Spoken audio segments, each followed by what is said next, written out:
नमस्कार, मैं हूं रंजीत कुमार और आप देख रहे हैं क्लियर कट। हमें अक्सर लगता है कि क्रांति हमेशा एक धमाके के साथ होती है, लेकिन कुछ क्रांतियां बहुत खामोश तरीके से घटित होती है।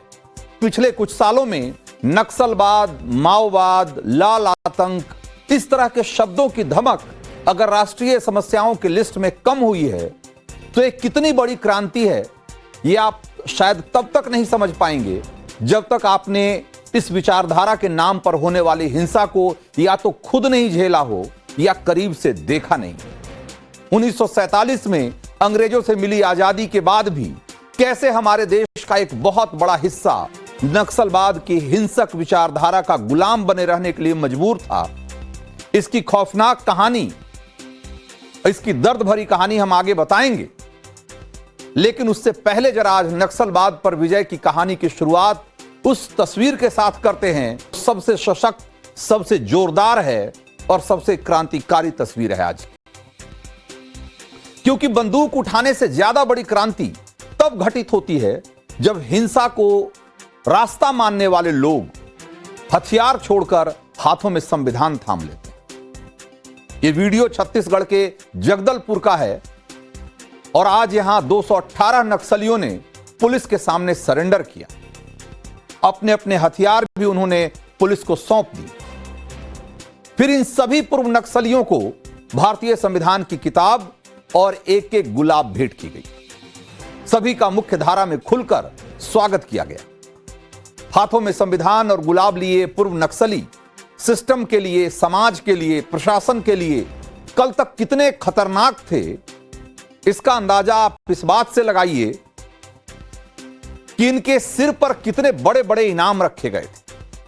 आज पुलिस के सामने सरेंडर करने वालों में नक्सलियों की सेंट्रल कमेटी का मेंबर सतीश उर्फ टी वासुदेव राव उर्फ रुपेश भी शामिल था। बस्तर के माड़ डिवीजन में एक्टिव रहे रुपेश पर 1 करोड़ रुपए का इनाम घोषित था, जबकि दूसरे और भी बहुत सारे नक्सली थे इसमें, जिनके ऊपर 5 लाख से लेकर 25 लाख रुपए तक के इनाम थे। इसी छत्तीसगढ़ की जमीन को इन नक्सलियों ने अपनी बंदूकों से कई बार लाल किया। इनके आतंक का साम्राज्य ऐसा था कि आम लोग क्या, सिक्योरिटी फोर्सेस भी इनके इलाकों में घुसने के पहले 10 बार सोचती थी। लेकिन आज ये खुद चलकर आए सरेंडर करने के। यह है असली क्रांति की तस्वीर। निश्चित तौर पे निसंदेह ये कह सकते हैं कि आज छत्तीसगढ़ के इतिहास में और पूरे माओवादी की जो हिस्ट्री है उसके इतिहास में और देश के इतिहास में ये सबसे बड़ा समर्पण है। और 210 माओवादियों ने हथियार के साथ आज शासन की जो पुनर्वास नीति है उसमें अपना विश्वास व्यक्त किया है और समाज की मुख्यधारा में जुड़ने के लिए आज आए हैं और उन्होंने सहमति दी है कि हम समाज से जुड़कर और विकास में योगदान देंगे। निश्चित तौर पे मैं कह सकता हूं और मैं कह सकता हूं कि जो हम एक लक्ष्य को लेकर जो नक्सल जो समस्या है उसका कंप्लीट उन्मूलन के संपूर्ण रूप से उन्मूलन के लिए जो हम लक्ष्य रखे हुए हैं उस दिशा में हम धीरे धीरे आगे बढ़ रहे हैं। तो आज जो छत्तीसगढ़ के जगदलपुर में दिखा, ठीक वैसी ही तस्वीर परसों एक और नक्सल प्रभावित इलाके महाराष्ट्र के गढ़चिरौली से सामने आई थी, जहां 61 नक्सलियों ने हथियार छोड़कर संविधान थाम लिया था। महाराष्ट्र के सीएम देवेंद्र फडणवीस के सामने सरेंडर करने वालों में सबसे आगे था नक्सल संगठन के पोलित ब्यूरो मेंबर मोजुल्ला बेनुगोपाल राव उर्फ भूपति। किसी दौर में भूपति आतंक का दूसरा नाम हुआ करता था।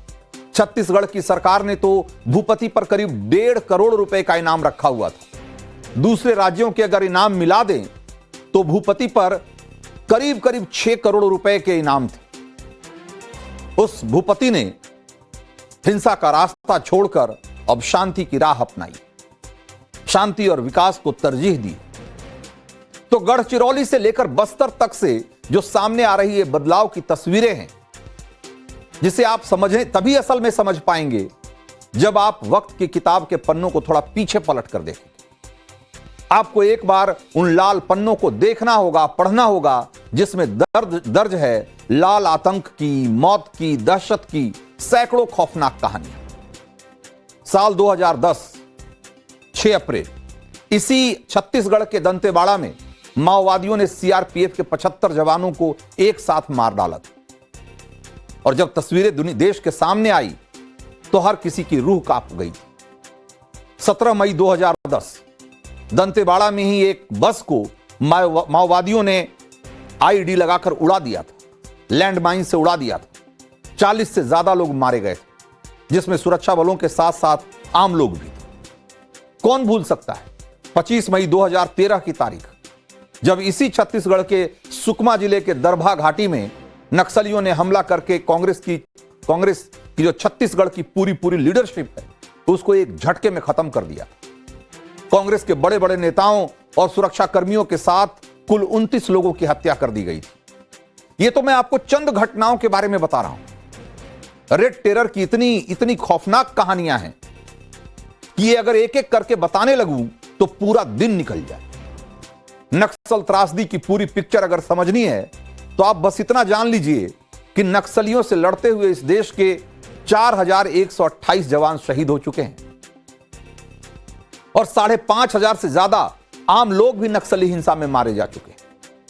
नक्सलियों के हौसले इतने बढ़े हुए थे कि उन्होंने नेपाल के पशुपति से लेकर आंध्र प्रदेश के तिरुपति तक एक लाल कॉरिडोर स्थापित करने की पूरी योजना बना ली और उसमें बहुत हद तक वो कामयाब भी हो गए थे। एक खतरा कितना बड़ा था इसका अंदाजा आप इस बात से लगाइए कि तत्कालीन पीएम मनमोहन सिंह ने 2010 में नक्सलवाद को भारत की सबसे बड़ी आंतरिक सुरक्षा की चुनौती करार दिया था। 2014 तक जब तक मनमोहन सिंह की सरकार रही तब तक देश के 9 राज्यों के 126 जिले नक्सलवाद की चपेट में आ चुके थे। इनमें से तो 35 जिलों में तो नक्सलियों का ऐसा आतंक था, ऐसा दबदबा था कि उन्हें सबसे ज्यादा प्रभावित के तौर पर अलग से क्लासिफाई किया गया था। अब सवाल यह है कि ऐसा कैसे संभव हुआ कि जो नक्सली देश के इतने बड़े इलाके को कंट्रोल करते थे उन्होंने अपनी बंदूकें छोड़कर संविधान थामना बेहतर समझा। कैसे संभव हुआ कि आज देश में नक्सलवाद 9 राज्यों के 126 जिलों से घटकर सिर्फ 3 राज्यों छत्तीसगढ़, झारखंड और महाराष्ट्र के 11 जिलों में ही सिमट कर रह गया। ऐसा कैसे मुमकिन हुआ कि जहां 2014 तक 35 जिले नक्सल से सबसे ज्यादा प्रभावित जिलों में गिने जाते थे, आज सिर्फ 3 ही जिले ऐसे हैं जो सबसे ज्यादा प्रभावित के तौर पर गिने जाते हैं। तो इसकी शुरुआत होती है साल 2014 से। नरेंद्र मोदी के सत्ता में आने के साथ हिंदुस्तान में नक्सल आतंक के अंत की शुरुआत हो गई। मोदी सरकार ने सबसे पहले टारगेट उन्होंने सेट किया, टारगेट और टाइम दोनों सेट किया। टारगेट कि देश को नक्सलवाद से संपूर्ण आजादी दिलानी है और डेडलाइन 31 मार्च 2026।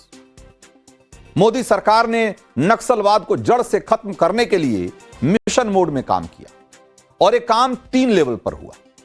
उसमें से सबसे पहला था सुरक्षा बलों को पूरी छूट। सुरक्षा बलों के जबरदस्त अभियान का असर यह हुआ कि बीते 11 साल में कुल 85% नक्सली कैडर खत्म कर दिए गए।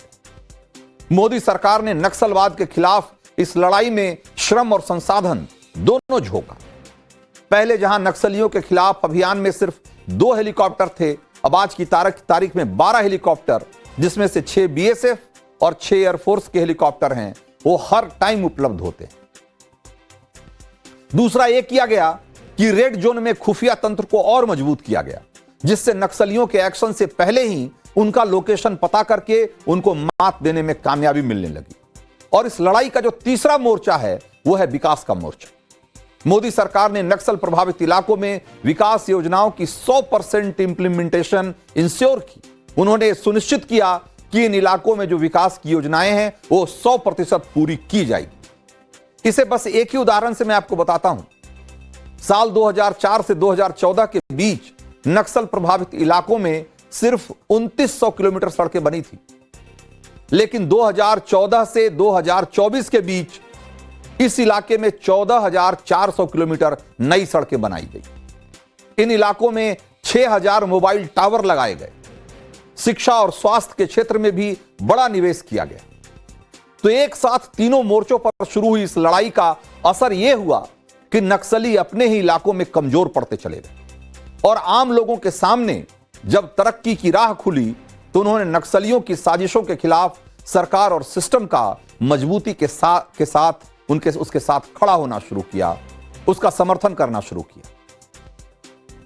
तो धीरे धीरे करके नक्सलियों के पांव उखड़ने लगे। उनके सामने दो ही रास्ता बचा था, या तो मारे जाएं या सरेंडर करें। जाहिर है कि बचे खुचे नक्सलियों के आत्मसमर्पण का ही रास्ता उनके लिए बेहतर लगा उनको, जिसकी तस्वीरें आज छत्तीसगढ़ के जगदलपुर में दिखाई। आज यहां नक्सलियों के मार डिवीजन की पूरी कमेटी ने सरेंडर किया है। गढ़चिरौली वाले वापस गढ़चिरौली लौट गए हैं, जहां उनका सरेंडर कार्यक्रम लगातार चल रहा है। अब सिर्फ नक्सलियों का केशकाल यूनिट बचा हुआ है। जैसे फौज में कंपनियां होती है, वैसे ही नक्सली भी बाकायदा कंपनी यानी कि टुकड़ियां बनाकर लड़ रहे थे। अब जो कंपनी 1 है और कंपनी 10 ये पूरी तरीके से सरेंडर कर चुकी है। कंपनी 5 में 1-2 को अगर छोड़ दिया जाए तो सभी ने आत्मसमर्पण कर दिया है। Communication team, zonal doctor team ये भी पूरी तरीके से सरेंडर कर चुकी है और उत्तर पश्चिमी जोन को पूरी तरीके से खाली कराया जा चुका है। यानी दंडकारण्य जैसे जो नक्सलियों के अवैध किले हुआ करते थे वो ढह चुके हैं, या यूं कहिए कि या तो ढहने की कगार पे हैं, खत्म होने की कगार पे हैं। बस्तर संभाग के अंतर्गत अधिकतम क्षेत्र में नक्सल गतिविधि पूर्ण रूप से समाप्त हो गई, या अभी थोड़ा बहुत कुछ कैडर्स के मूवमेंट के बारे में जानकारी आ रहा है। उन इलाका में अभी हमारा विशेष फोकस रहेगा, जैसा अन्य जितना क्षेत्र जहां पर अभी भी माओवादी गतिविधि है उनमें एक कार्य योजना है हमारा, उसी के तहत हम आगे कार्रवाई करेगा ताकि संपूर्ण बस्तर संभाग के अंतर्गत जैसा नक्सल मुक्त बस्तर, नक्सल मुक्त छत्तीसगढ़, नक्सल मुक्त भारत का जो एक परिकल्पना है, जो एक लक्ष्य है, उसी संकल्प के साथ हमारा समस्त सुरक्षा बल काम कर रहा है। तो नक्सल के सारे किले ध्वस्त हो रहे हैं। आंदोलन के नाम पर शुरू हुआ एक खूनी तंत्र खत्म हो रहा है और सुरक्षा बल तेजी से आगे बढ़ रहे हैं। सुरक्षा बलों की सिस्टम की बड़ी कामयाबी सिर्फ ये नहीं है कि उन्होंने नक्सल कब्जे से कई इलाकों को छुड़ाया है, बल्कि नक्सलियों को लोकतंत्र की मूल धारा में, मुख्य धारा में लाना एक ज्यादा बड़ी कामयाबी मानी जाएगी। वैसे तो राजनीतिक मंचों से आजकल संविधान की लाल वाली कॉपी खूब लहराई जाती है, लेकिन नक्सलियों ने जब हथियार छोड़कर संविधान थामा, उसकी ब्लू वाली कॉपी थामी, तो हमारे लोकतंत्र को और मजबूत करने की एक बहुत बहुत शानदार तस्वीर है। एक और नारा जरा याद करिए, नरेंद्र सरेंडर वाला नारा जो राहुल गांधी खूब उछालते रहते हैं। तो उस नारे में दम हो ना हो, लेकिन नरेंद्र सरकार के सामने सरेंडर की इन तस्वीरों में बहुत दम है। तो क्लियर कट में अब अगली स्टोरी का वक्त है और आपको यह बताने का कि बिहार चुनाव में प्रचार के दौरान गृह मंत्री अमित शाह ने किस बाहुबली का नाम लेकर वोटरों को चेताया है।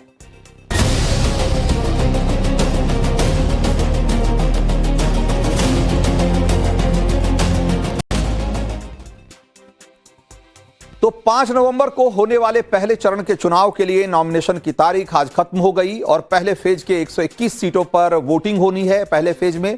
लेकिन इस बार का जो बिहार चुनाव है कई मायनों में अद्भुत है।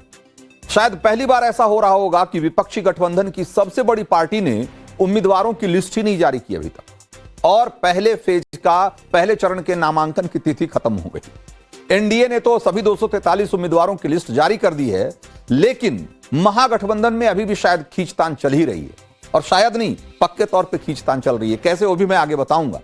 कांग्रेस ने कल रात 48 उम्मीदवारों की लिस्ट जारी की, लेकिन तेजस्वी यादव की पार्टी की सूची अभी तक नहीं आई।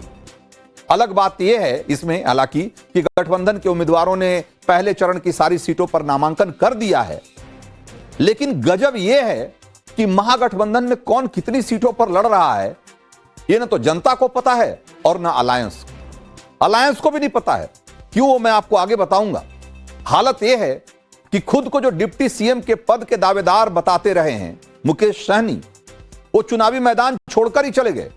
कह रहे हैं कि वो विधानसभा चुनाव नहीं लड़ेंगे, लेकिन 243 सीटों पर अलायंस के प्रत्याशियों के लिए पूरे दमखम से प्रचार करेंगे। हालांकि उन्होंने एक बार फिर यह दावा किया है कि सरकार बनने पर वो बिहार के उप मुख्यमंत्री जरूर बनेंगे। सुनिए जरा। इस बार चुनाव नहीं लड़ना है और हमारा उद्देश्य है कि बिहार में हमारी सरकार बने और 243 सीट पर जाके प्रचार करें और जिसकी मैक्सिमम सीट कैसे जीता जाए इसके लिए मेरा संघर्ष रहेगा। इस बार मैं चुनाव नहीं लड़ रहा। मालूम चल रहा है कि आप राज्यसभा में जा रहे हैं। तो वो ठीक है, वो सरकार बना के यहाँ डिप्टी सीएम बनना है, राज्यसभा नहीं जाना है, यहाँ डिप्टी सीएम बनना है। तो एनडीए में शुरुआती खींचतान के बाद अब सब कुछ पटरी पर दिख रहा है। कल योगी बिहार में थे और आज गृह मंत्री अमित शाह बिहार में प्रचार कर रहे थे। छपरा की रैली में शाह ने बिहार की जनता को न सिर्फ लालू के जंगल राज की याद दिलाई, बल्कि यह भी स्पष्ट कर दिया कि नीतीश के नेतृत्व में ही एनडीए चुनाव मैदान में है और उन्हीं के नेतृत्व में चुनाव लड़ा जाएगा। सुनिए एक बार उनको।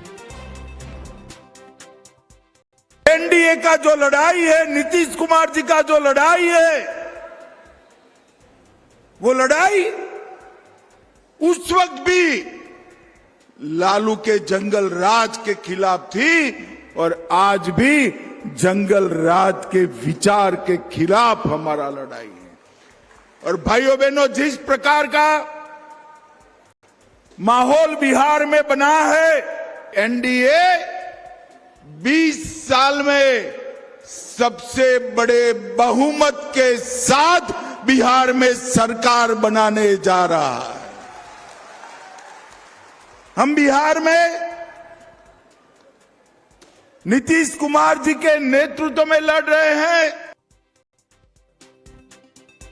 तो अमित शाह ने यह तो स्पष्ट कर दिया कि चुनाव नीतीश की अगुवानी में ही लड़ेंगे, लेकिन मुख्यमंत्री कौन बनेगा इसको लेकर सस्पेंस बना हुआ है।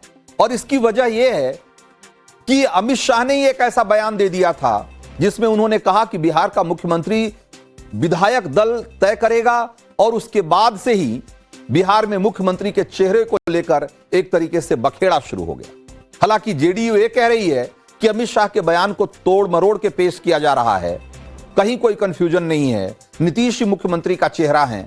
लेकिन जीतन राम मांझी दावा कर रहे हैं कि शाह के बयान को ही आधिकारिक माना जाए। शाह जी, गृह मंत्री जी जो बोले हैं पूरे कॉन्टेक्स्ट में देखिए, आधा काट कर मत देखिए। उन्होंने कहा है कि इस चुनाव के एनडीए के नेता नीतीश कुमार हैं, एनडीए के फेस नीतीश कुमार हैं और उन्हीं के नाम पर हम लोग बिहार में चुनाव लड़ने जा रहे हैं। चुनाव के बाद तय होगा तो उनके बात से सहमत है, लेकिन अपना विचार हमारा है व्यक्तिगत कि चुनाव के पहले नेता यानी होने वाले मुख्यमंत्री का भी नाम तय हो जाना चाहिए था।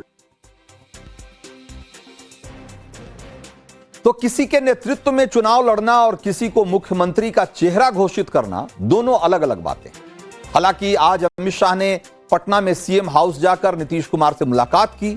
दोनों के बीच करीब 20 मिनट तक चुनावी रणनीति पर बातचीत हुई और दोनों के हाव भाव देखकर दोनों नेताओं के ऐसा लग रहा था कि जैसे मामला सब सेट है और एनडीए गठबंधन को नीतीश ही लीड करेंगे।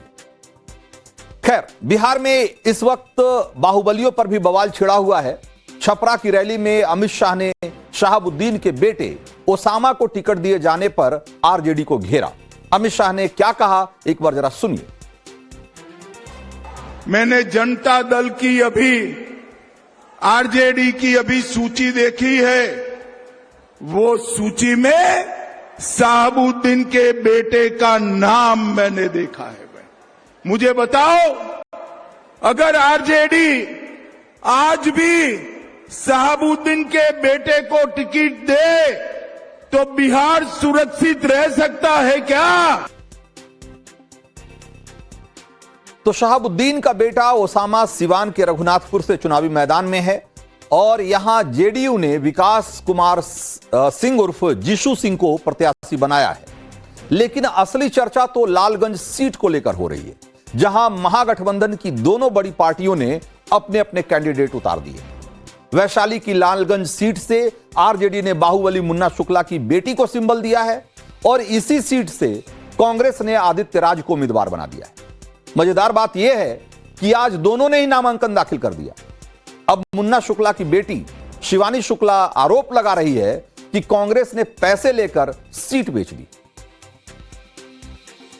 3 बार से हम लोग को टिकट नहीं मिल रहा है, वो बस इसलिए नहीं मिल रहा है क्योंकि हम लोग पैसे के दम पे घुटना नहीं टेकते हैं। शेर की बेटी गुर्रा रही थी इतनी देर से, दहाड़ूंगी तो कान फट जाएंगे।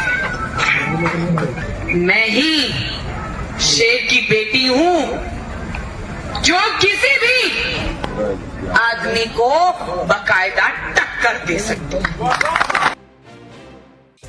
तो सिर्फ लालगंज ही ऐसा नहीं है, ऐसी सीट नहीं है जहां की महागठबंधन की पार्टियां आपस में ही टकरा रही है। जैसा कि हमने आपको बताया कि नॉमिनेशन का पहला फेज एक तरीके से खत्म हो गया, उसकी तारीख खत्म हो गई आज, और अभी तक ये पता नहीं है लोगों को कि महागठबंधन में कौन सी पार्टी कितने सीटों पर चुनाव लड़ रही है। और इसी खींचतान में, इसी कंफ्यूजन में बहुत सारी सीटों पे गठबंधन की 2-2 पार्टियों ने पर्चा भर दिया है। जैसे कि बछवाड़ा सीट, यहां से कांग्रेस के गरीबदास और सीपीआई के अवधेश कुमार राय दोनों मैदान में हैं, जबकि दोनों महागठबंधन के पार्टनर हैं। तो इस तरीके से बहुत सारी सीटों पे अभी भी कंफ्यूजन है। अब जरा बिहार में चल रहे भोजपुरी स्टार वॉर पर भी एक नजर डालिए। छपरा में जब खेसारी लाल यादव नॉमिनेशन करने पहुंचे तो उनके फैंस ने आज गर्दा मचा दी। भीड़ खेसारी को देखने के लिए उमड़ पड़ी। उनके स्टेज शो में तो फैंस का रेला रहता ही था, लेकिन उनके सियासी शो में भी उनके चाहने वालों ने उन्हें निराश नहीं किया। इतना जोरदार फैन सपोर्ट देखकर खेसारी एकदम से भावुक हो गए। नामांकन के दौरान वो मढ़ौरा के विधायक जितेंद्र राय के कंधे पर सिर रखकर रोने लगे। खेसारी ने नॉमिनेशन के बाद क्या कहा, एक बार सुनिए जरा। ये मेरा सौभाग्य है, जैसे महान पुरुषों के धरती पे मेरा जन्म हुआ है, ऐसे ऐसे लोग मेरे जीवन में आए। भिखारी ठाकुर, ये धरती जब तक रहेगी उनको कोई भूल नहीं सकता। महेंद्र मिश्र जी, जब तक ये धरती रहेगी उनको कोई भूल नहीं सकता। और आने वाले समय में अगर आप सबका प्यार और आशीर्वाद ऐसे ही रहा तो एक भिखारी दूसरा खेसारी, इसको भी कोई नहीं भूल पाएगा। मैं वैसा काम करना चाहता हूँ। मैं जीवन में जहाँ गया हूँ हमेशा मैं प्रयास किया हूँ बदलने को। मेरा नाम शत्रुघ्न है, बट मैंने अपने हुनर से अपना नाम बदल दिया। मेरे पास शक्ल नहीं थी, आज लोगों को सुंदर लगता हूँ। शिक्षा नहीं थी, बट शिक्षित बातें भी कर लेता हूँ। मेरे पास परिवार बहुत गरीब था, लेकिन आज मेरे पास इतने बड़े बड़े परिवार हैं। आज इतने लोगों का प्यार मेरे साथ है। मुझे लगता है कि दुनिया का सबसे अमीर हो, क्योंकि मेरे पास मेरे बुजुर्गों का आशीर्वाद है। उनके आशीर्वाद के साथ मैं जीवन को लेकर चलता हूं। तो खेसारी की एंट्री से बिहार का जो चुनावी रण है, चुनावी लड़ाई है, वो और भी इंटरेस्टिंग और रोचक हो गया है। और पब्लिक इसे पवन सिंह वर्सेस खेसारी लाल यादव के रूप में देख रही है। एक तरफ भोजपुरी का पावर स्टार और दूसरी तरफ सुपरस्टार, दोनों को लेकर छपरा की जनता क्या कह रही है वो भी बहुत रोचक है। सुनिए जरा एक। खेसारी लाल यादव, पवन सिंह, कौन किसमें दम है ज्यादा? देखिए, दम किसी में नहीं है। बिहार का पूरा युवा बदलाव के मूड में है और इस बार बदलाव तय है। किसी पावर स्टार और सुपर स्टार के आने से कुछ नहीं होने वाला है, लेकिन इस बार बदलाव तय है और छपरा में खासकर बदलाव होगा। छपरा में बदलाव होगा, मतलब खेसारी लाल यादव %। पवन सिंह आएगा नहीं आएगा इसका गारंटी नहीं है, लेकिन छपरा में बदलाव तय है और बदलाव होगा। खेसारी लाल यादव भी चुनाव लड़ रहे हैं। पवन सिंह भले टिकट न मिला हो, लेकिन वो प्रचार कर। किस इन सुपरस्टारों में कितना दम है और कौन आपको प्राणी है और किसी भी जगह से जो है वो अपना युद्ध कर सकता है, अर्थात किसी भी पार्टी का टिकट लेकर वो विजय प्राप्त कर सकता है। अब जहां तो होती है कि जनता किसको खींचना चाह रही है, ये तो समय बताएगा, ये समय तय करेगा। खेसारी लाल यादव में दम है? अब क्या एक चीज बता रहा हूँ, आज के डेट में सभी नौजवान उनको चाहते हैं और भोजपुरी का एक बहुत अच्छा कलाकार है, तो सभी लोग उनके लिए, सब लोग उनको जो है दिल से चाहते हैं। भोजपुरी एक्टर्स भी अब चुनाव लड़े। खेसारी लाल यादव यहाँ पर है। पवन सिंह को भी मैदान में उतरना था, लेकिन वो नहीं आए। कितना दम है इन पावर स्टार्स में? पवन सिंह सच्चा सिपाही है बीजेपी का। एक तरफ खेसारी लाल है, पवन सिंह भी इस जिला में आ रहे हैं बहुत जल्द आएंगे। अब प्रचार जोर शोर से होगा बीजेपी के। कोई कितनो दम लगा ले, मोदी के नेतृत्व में बहुत ज्यादा काम हुआ है। पवन सिंह पावर स्टार एजे से शुरू होला, एजे खत्म हुई। पवन सिंह का पर्तर खेसारी नहीं न कर सकते हैं, लेकिन लड़ तो रहे हैं। लड़ने के लिए खेसारी हमारे साथ मृत हैं। उनके हम कई को प्रोडक्ट्स में काम किए हुए हैं। खेसारी के बारे में हम जितना जानते हैं उतना कोई नहीं जानता होगा। खेसारी को कह रहे हैं कि दम नहीं। सर हम लोग को बदलाव चाहिए, तो बदलाव तो अब कि हम लोग को नया चेहरा चाहिए।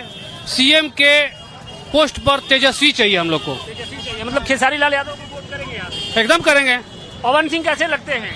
पवन सिंह अच्छे लगते हैं, वो अपने जगह पे हैं। खेसारी लाल अपने जगह। खेसारी लाल मुद्दा की बात करते, विकास की बात करते, पढ़ाई लिखाई की बात करते। वो पढ़े नहीं है लेकिन पढ़ाई की बात करते, रोजगार की बात करते। पवन सिंह इस पर एक भी बात नहीं किए हैं। इस पर नया चेहरा चाहिए छपरा विधानसभा में हम लोग को।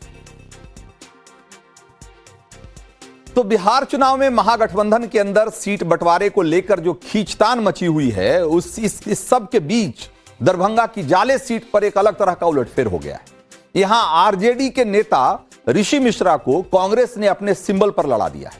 दरअसल पहले यहां चर्चा थी कि कांग्रेस मोहम्मद नौशाद को लड़ा रही है, और नौशाद वही नेता हैं जिनके मंच से राहुल गांधी और तेजस्वी यादव की यात्रा के दौरान प्रधानमंत्री नरेंद्र मोदी को मां की गालियां दी गई थी। बताया जा रहा है कि जब दिल्ली में कांग्रेस हाईकमान तक नौशाद को टिकट की बात दिए जाने की बात पहुंची, तो रातों रात यह फैसला लिया गया और गेम पलट गया। जब कोई उनको दूसरा कैंडिडेट नहीं मिला तो उस पर उन्होंने सहयोगी पार्टी के उम्मीदवार को उतार दिया अपनी पार्टी से।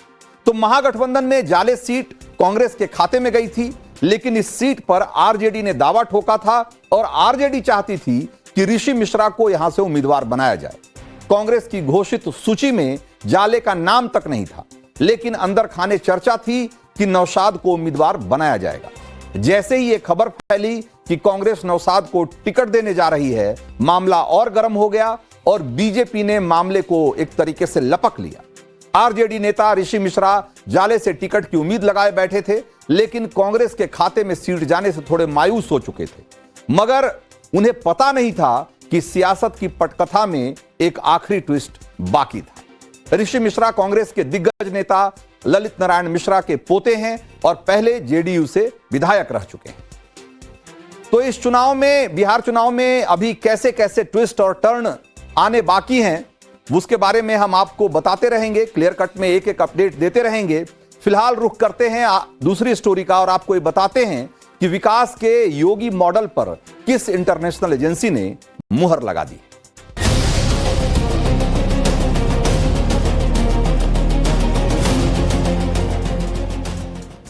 तो छोटे किसानों को खेती की आधुनिक तकनीक से जोड़ने वाले महत्वाकांक्षी प्रोजेक्ट यूपी एग्रीज को सीएम योगी ने इसी साल जनवरी में शुरू किया था, लेकिन उसकी कामयाबी की धमक वर्ल्ड बैंक में अब सुनाई दे रही है। दुनिया के उभरते बाजारों में डिजिटल बदलाव को रफ्तार देने के लिए वर्ल्ड बैंक ने एक दिन पहले ही गूगल के साथ एक बड़ा समझौता किया, जिसका उद्देश्य दुनिया भर की सरकारों को खेती, स्वास्थ्य सेवा और स्किल डेवलपमेंट जैसे महत्वपूर्ण क्षेत्रों को आर्टिफिशियल इंटेलिजेंस और डिजिटल नेटवर्क की तकनीक के फायदेमंद इस्तेमाल से जोड़ना है। उसी आयोजन में योगी सरकार के इस नए कृषि मॉडल की जमकर तारीफ की गई, कसीदे पढ़े गए। महज 9 महीने में इस योजना को जिस रफ्तार से एक तरीके से सफलता मिली है, जिस तरह किसानों को फायदा पहुंचाने के लिए सेंटर ऑफ एक्सीलेंस डेवलप किया गया, वर्ल्ड बैंक के अध्यक्ष अजय बंगा ने गूगल वाले कार्यक्रम में उसका किस तरह जिक्र किया। पहले एक बार उसको सुनिए और फिर आपको पूरी कहानी बताता हूं कि यूपी एग्रीज योजना कैसे यूपी के छोटे किसानों की तकदीर बदलने में एक बड़ी भूमिका निभा रही है। Digital is the glue that holds the system together. Small AI tools on basic phones that can diagnose crop disease from a photograph, that can inform fertilizer choices, it can prompt action well ahead of a weather event and move payments securely. That data trail then becomes a credit history. Better underwriting lowers the cost of capital, lower costs, draw in more lenders. That's the virtuous loop that we want to build. This is not theory. A couple of months ago, I was in India and Uttar Pradesh. I saw all this come together. The foundation, the cooperatives, the resilience, and most importantly, the glue that held it together, the digital system. And it delivered. Proof of concept is it works, and now we need to scale it, and it is scalable. That's the ecosystem we want to replicate wherever possible. That's the ecosystem we want to steal shamelessly. तो service sector में AI और digital excellence का इस्तेमाल तो खूब हो रहा है, लेकिन यूपी के सीएम योगी आदित्यनाथ ने इसे छोटे किसानों के लिए उन्नत खेती का कैसे एक बड़ा हथियार बना दिया। यूपी एग्रीज प्रोजेक्ट उसी की कहानी है, और उस कहानी को जैसा कि वर्ल्ड बैंक के बंगा कह रहे थे कि दुनिया के दूसरे देशों में, दूसरे समाजों में इसको रेप्लिकेट करने की जरूरत है। तो इसके आखिर में योजना क्या है, जरा इसको समझिए। तो इसके 4 मुख्य टारगेट हैं। पहला, खेती का उत्पादन बढ़ाना, एग्रो क्लस्टर की स्थापना, डिजिटल और फाइनेंशियल इकोसिस्टम को मजबूती देना, उन्नत खेती के लिए प्रोजेक्ट मैनेजमेंट, नॉलेज और लर्निंग पर जोर देना। तो खेती से जुड़ी हर समस्या, चाहे वो क्वालिटी वाले बीज की पहचान करनी हो, उसे मार्केट से सही दाम में खरीदना हो, बीज बोने के बाद उसे प्राकृतिक आपदाओं से बचाना हो, सिंचाई का पानी कब मिलेगा, मॉनसून का क्या हिसाब किताब रहेगा, या फिर फसल को चौपट करने वाले कीट पतंगों, बैक्टीरिया, फंगस, इससे कैसे बचाना है, इससे कैसे निपटना है, ठीक समय पर इसकी पहचान कैसे करनी है, रोगों की, इन सबों को जोड़कर एक ऐसा सिस्टम तैयार करना जिससे कि किसानों की आय और किसानों की जो यील्ड है उसमें बड़ी बढ़ोतरी, फसल की लागत कैसे कम करनी है, कैसे उसे बाजार तक पहुंचाकर उसका सही कीमत पाना है, और बैंकों से आसानी से कैसे लोन लेना है, उपज के लिए मार्केट हब तैयार करना हो। यूपी एग्रीज प्रोजेक्ट ने किसानों की इन सारी जरूरतों को डिजिटल सिस्टम में आर्टिफिशियल इंटेलिजेंस के साथ जोड़ दिया है।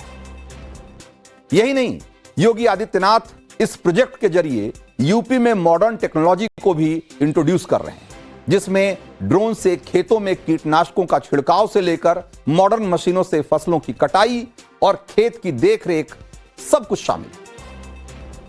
यूपी में योगी का जो नया खेती मॉडल है, यानी कि यूपी एग्रीज प्रोजेक्ट, कैसे तेजी से जगह बना रहा है, अब जरा उसको भी समझिए। इस प्रोजेक्ट में एक तरफ छोटे किसानों के अलावा किसानों के संगठन भी बड़ी संख्या में जुड़ रहे हैं, और दूसरी तरफ खेती के प्रोडक्ट को प्रोसेस करने वाले छोटे मंझोले उद्योग भी इसके साथ जुड़ रहे हैं। डिजिटल प्लेटफॉर्म के जरिए किसानों के खेत में लगी फसल, उसकी संभावित उपज और उसकी क्वालिटी के इंफॉर्मेशन सीधे उन लोगों तक पहुंच रही है, और यही डेटा बैंकों तक भी पहुंच रहा है, जिससे कि किसानों को कर्ज मिलना और भी आसान हो रहा है। 9 महीने में यूपी एग्रीज प्रोडक्ट ने इशारा दे दिया है कि उसमें यूपी के किसानों की तकदीर बदलने की बहुत बड़ी क्षमता है। वर्ल्ड बैंक ने इसे पहचाना है और योगी के इस नए कृषि मॉडल को दुनिया के उन देशों में फैलाने की बात कही है जहां खेती करना अभी भी एक तरीके से नुकसान का सौदा है। यूपी एग्रीज, इस 2 शब्दों में योगी के नए कृषि मॉडल का पूरा ब्लूप्रिंट छिपा हुआ है। यूपी एग्रीज का फुल फॉर्म है UP agriculture growth and rural enterprises project.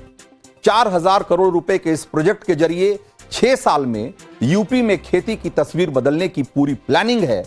UP के 10 लाख छोटे किसानों पर इस प्रोजेक्ट को फोकस किया गया है, जिसमें से कि 30% जो किसान हैं वो महिलाएं होंगी। पूरे यूपी से 10,000 महिला उत्पादक समूहों को इस प्रोजेक्ट से जोड़ा जा रहा है, जबकि 500 किसानों को मॉडर्न खेती की ट्रेनिंग के लिए विदेश भेजने की तैयारी है। वर्ल्ड बैंक के सहयोग से योगी सरकार ने इस साल 28 जनवरी को इसकी शुरुआत की थी और उम्मीद की थी कि छोटे किसानों की आय बढ़ाने के साथ साथ ये परियोजना यूपी को $1 ट्रिलियन की इकोनॉमी बनाने में बहुत महत्वपूर्ण भूमिका निभाएगी। वो हर महीने योगी आदित्यनाथ खुद इसकी रिपोर्ट ले रहे हैं, और इसी 15 अक्टूबर को यूपी एग्रीज प्रोजेक्ट की समीक्षा की गई थी, जिसमें कि उन्होंने इसके प्रोग्रेस के बारे में पूरी जानकारी ली। उत्तर प्रदेश लैंडलॉक्ड स्टेट में बहुत सारे राज्यों में उसने मत्स्य उत्पादन में एक अच्छा कार्य किया है। लेकिन इसकी उन संभावनाओं को आगे बढ़ाने के लिए कि मत्स्य पालन की यहाँ पे उत्पादन में, उसके प्रसंस्करण में हम वृद्धि कर सकें, टैंक और बायोफ्लाक में मत्स्य पालन के कार्यक्रम को आगे बढ़ाया जा सके, इसके लिए भी यूपी एग्रीज परियोजना में 500 किसानों को उन्नत तकनीक देने और विदेश भ्रमण की कार्रवाई के साथ उसको जोड़ने की, अन्य जहां पे सक्सेस स्टोरी है उसको यहां का किसान देख सके, खासतौर पर वह किसान जो इस फील्ड में काम कर रहा है। तो खुद सीएम योगी आदित्यनाथ ये मानकर चल रहे हैं कि यूपी के किसानों की उपज यूपी एग्रीज से जुड़कर 30 से 50% तक बढ़ सकती है और अभी पूर्वी यूपी के 27 जिले और बुंदेलखंड के 7 जिलों को इस प्रोजेक्ट में शामिल किया गया है। नवभारत ने इस प्रोजेक्ट के जरिए ग्राउंड पर हो रहे काम का पूरा जायजा लिया और किसान क्या कह रहे हैं जिनको इसका फायदा पहुंचा है, जरा एक बार उनको भी सुनिए। इससे फायदा बहुत हुआ है, किसानों के इंफ्रास्ट्रक्चर में बढ़ोतरी हुई है, उनके सीधे मंडी तक अनाज ले जाते उसमें फायदा हुआ है, पैदावार में फायदा हुआ है, किसानों के फायदा तो हुआ है बहुत अच्छा। अब जब वर्ल्ड बैंक के प्रेसिडेंट अजय बग्गा जी ने भी तारीफ की है, तो आपको क्या लगता है कि यूपी का किसान अब पूरी दुनिया में छा रहा है? बिल्कुल बिल्कुल, हमारी पैदावार साल दर साल बढ़ती जा रही है, जिससे हम विदेशों में भी अनाज एक्सपोर्ट करते हैं आज के समय में। तो उत्तर प्रदेश में योगी आदित्यनाथ का सिर्फ बुलडोजर मॉडल या अपराध से निपटने का जो उनका तरीका है और जो हिंदुत्व का मॉडल है, सिर्फ उसी की चर्चा देश और दुनिया में नहीं हो रही। उसके अलावा भी जो कृषि के मोर्चे पर, इकोनॉमी के मोर्चे पर जो काम हो रहा है, उसमें से भी बहुत सारे कामों की चर्चा आज हिंदुस्तान और दुनिया में हो रही। तो आज क्लियर कट में वक्त इतना ही था। मुझे दीजिए इजाजत। ब्रेक के उस पार देखिए नवभारत का एजेंडा।